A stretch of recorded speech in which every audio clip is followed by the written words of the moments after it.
Est-ce que tu peux comprendre, par exemple, un jeune qui abandonne, très jeune, même pas 35 ans, il lâche? Il n'a pas lâché.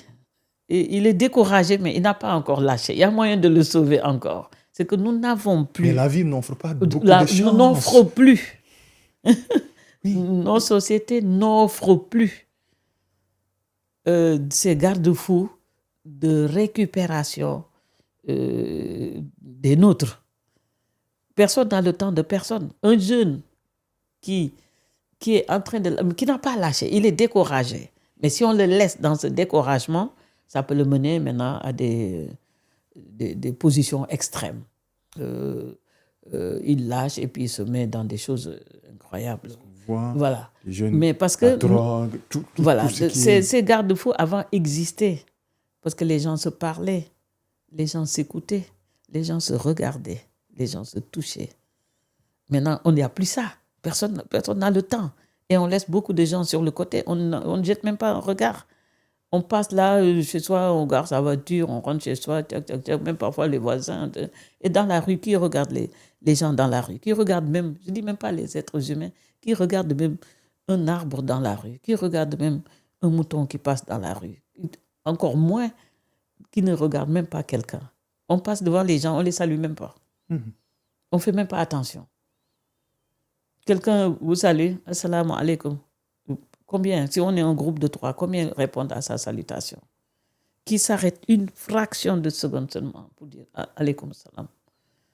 Et puis continue dans une fraction de seconde. C'est-à-dire c'est nos comportements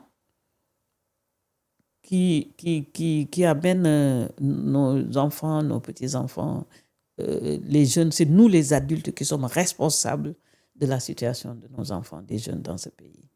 Parce qu'ils sont légion. Maintenant. Mais c'est dans les familles. Les gens, c'est dans chacun. Détresse juvénile. Oui, mais même infantile, même les enfants. Il y a des enfants qui sont abandonnés à des nounours, à des nannies, des enfants qui ne voient pas leurs parents, qui ne voient pas leur mère parce qu'elle n'est pas là, d'autres s'en occupent. Et quand la mère revient, ça va, est-ce qu'elle a mangé, est-ce qu'elle est couchée? Parfois, il y a des gens qui arrivent dans leur maison, les enfants dorment, ils ne vont jamais aller dans leur chambre. Mais qui va aller les regarder, arranger leur couverture? Si jamais l'enfant se retournait, mais rien que de voir, il y a son père ou sa mère au-dessus de son lit pour mieux le border. Rien que ça, cette fraction de seconde peut apaiser un enfant. Mais un enfant vient se mettre sur toi. Mais non, un enfant s'approche de toi, c'est qu'il a besoin de toi. Pour rien. Il veut juste être apaisé, être rassuré, que tu l'aimes, que tu es là aussi pour lui. Il vient se mettre sur toi, à côté de toi, comme ça, il veut s'asseoir. Mais laisse-le s'asseoir 5 minutes. Et même si tu as quelque chose à faire, gentiment, tu lui expliques. Tu vas m'attendre. Mais ça assure un enfant. Déjà un enfant. Maintenant, les ados dans les maisons. Oui. On ne s'associe pas à leur désespérance parce qu'un ado, il se pose des questions. Il a quitté l'enfance, il n'est pas encore dans l'âge adulte. Il est dans des situations intermédiaires entre Dieu et diable. Oui. Et là, il a besoin de quelqu'un qui est avec lui, ou quelqu'un avec qui il peut parler ou se plaindre ou poser des questions ou parler de ce qu'il ne comprend pas, etc. C'est-à-dire, on doit être là pour surtout cette tranche-là. C'est tellement ce qu'on appelle les ados. C'est les ados qui vont faire des jeunes complètement détraqués. Donc, c'est un passage très, très, très aussi très important dans la vie d'un être humain.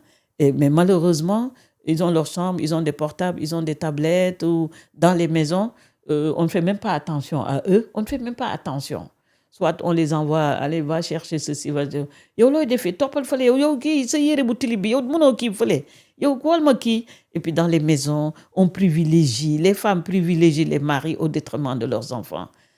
Je dis, mais il ne faut pas privilégier les maris au détriment de leurs enfants. Si vous êtes avec votre mari, mangez avec vos maris et vos enfants. Pourquoi vous ne mangez pas ensemble avec les maris, les couples avec leurs enfants? Mayel khale yi Et puis, quand on prépare les meilleurs morceaux, on les donne au mari. Non, on doit donner les meilleurs morceaux aux enfants. Le mari, on est déjà grand. Moi, j'ai un frère à Kaolack. Quand sa femme prépare, on mange parce qu'on est deux vieux. Les enfants viennent manger avec nous. Et elle me dit, ah, xale yi de dañuy lekk yàpp bi yëpp. Et mon frère et moi, on lui dit, nous, suur nañ bu yàgg, on a mangé de la viande tellement dans notre vie. C'est à eux de manger la viande. Donc, il faut arriver aussi. Mais c'est le processus d'éducation. On demande à l'enfant, loxo yi xale du dugg ci diggu ndab. Ouais, mais na toog ci ndab li ñun daañ ko jox te buñ koy jox on va lui donner le meilleur mais qu'on reste ensemble parce que bokk ak xale rek c'est déjà tellement important. C'est le prendre en confiance, lui faire confiance, l'honorer, de manger ensemble. Et en mangeant ensemble, on éduque. Oui. Comment se tenir, comment manger, comment mâcher.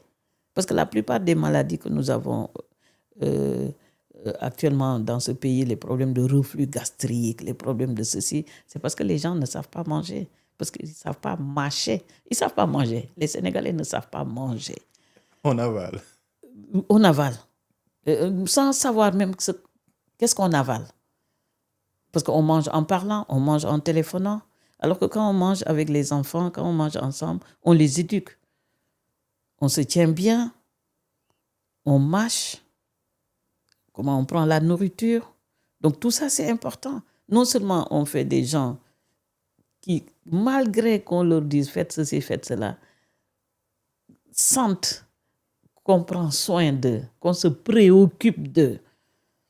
Parce que parfois, on peut dire à un enfant, non, toogal fii, kay toog fii sama toogal fii, bu fi bouger de. Mais c'est pas le punir, parce qu'on le punit à côté de nous. Donc, être puni à côté de son père ou à côté de sa mère, moi, j'aimerais avoir beaucoup de punitions comme ça. Donc, il y a tous ces trucs qu'on a perdus. Et c'est ça qui fait que nos ados sont perdus au moment où ils avaient besoin d'être pris en charge au point de vue de l'écoute, de la compréhension. Moi, j'écoute toutes les musiques des jeunes gens.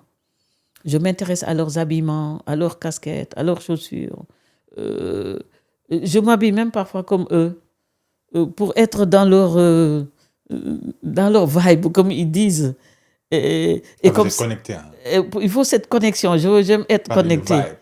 C'est ça. Et ça permet d'établir un contact. Donc, ils ne sont pas seuls. Que même une grand-mère comme elle comprend. Et puis, on peut discuter. Il y a plus de conflits entre générations. Et ça, c'est tellement important. Et ça rassure. Parce que l'être humain a seulement besoin d'être rassuré. A besoin d'être mis en confiance. Dès que quelqu'un est rassuré, mis en confiance, la personne peut soulever des montagnes. Donc, n'isolons pas nos enfants. Depuis le bas âge jusqu'à même la majorité. Prenons soin de nos enfants même pour toujours. Parce que c'est une question de responsabilité. Et comme je le dis, nous ne sommes pas propriétaires de nos enfants.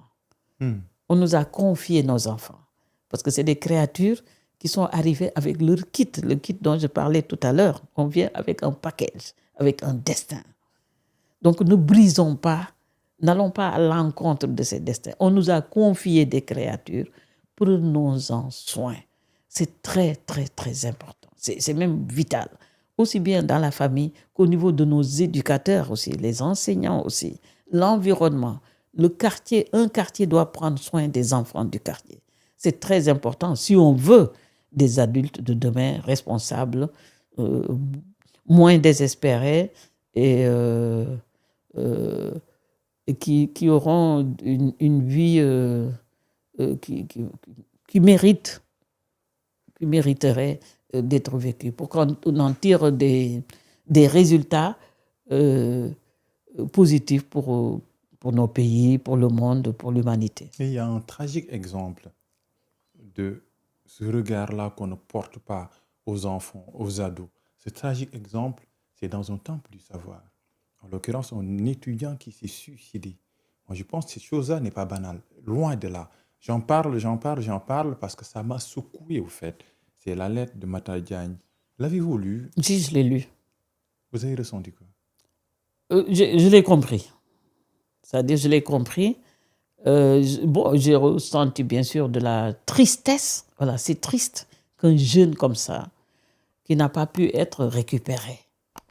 C'est toujours, je reviens toujours à ça. Nous n'avons plus de garde-fous pour récupérer. Parce qu'il a parlé déjà de moquerie dans l'université même, de ses camarades.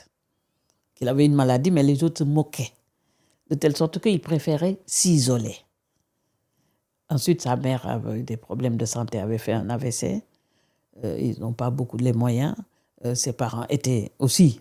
Le divorce aussi qui joue. Qui l'a affecté. Donc, le divorce de ses parents, la mère AVC, les moqueries. Donc, c'est un cocktail de souffrance, un cocktail de choses qu'un jeune de son âge, en plus dans un environnement où pas de compétitivité, parce que quand même les étudiants, les campus, on est du même âge, on est là venu faire des études, qui est le fils de qui mange mieux, qui travaille mieux, qui est dans de meilleures conditions, etc. Donc les campus, c'est des lieux de convergence de toutes les tendances, de tous les penchants, un monde en miniature. Donc, et puis, est-ce qu'on encadre? Parce qu'on pense qu'un jeune, il est à l'université. Moi, ma fille est partie à l'université, elle avait 18 ans. Est-ce qu'elle avait même 18 ans? Donc, 18 ans, c'est petit. Et de se retrouver tout d'un coup dans une grande institution. Et puis, souvent, nos universités, les enfants viennent d'autres régions. Donc, parce que si on habite dans le campus, c'est que sa famille n'habite pas dans le lieu, la ville où se trouve l'université. Donc, ils sont encore des enfants. Il n'y a pas aussi de prise en charge psychologique dans nos établissements scolaires. Nous, avant de notre temps, on n'avait pas des cellules psychologiques parce que ça fait un peu moderne, etc. Mais à l'époque, nos enseignants étaient nos psychologues parce que l'enseignant était impliqué dans l'éducation. Ce n'est pas de nous apprendre à lire et à écrire, à calculer, mais de nous apprendre aussi à être des gens bien, de nous prendre en charge, de voir nos failles, nos faiblesses, etc., pour essayer d'y trouver solution, parce qu'il faisait attention à nous, parce qu'il nous regardait. Et ça, c'est très important. Il n'était pas regardé, Mataliane. Il n'était pas regardé. Il y avait l'indifférence, la moquerie plus l'indifférence.